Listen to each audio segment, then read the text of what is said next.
Çox acınacaqlı bir xəbərdir. Yəni, kaş ki, bu xəbəri eşitməz olardıq.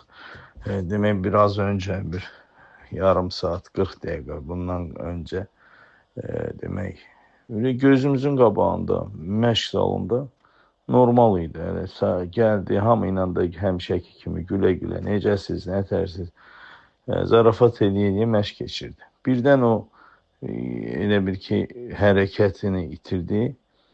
Yıxıldı yerə. Yıxılan yerə o qıraqdan uşaqlar hamısı yaxınlaşdı ki, kömək eləsin. İnanın səmiyyətimə ki, bir yarım saat, 20 dəqiqədən çox da yarım saata yaxın ürək masajı elədik onu. Mümkün olmadı. Heç cürə mümkün olmadı.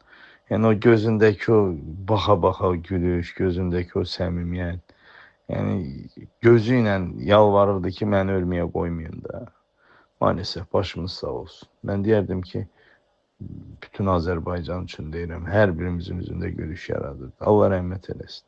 Bir daha başımız sağ olsun. Ne diyeyim vallahi. Yaxşı, sağ olun.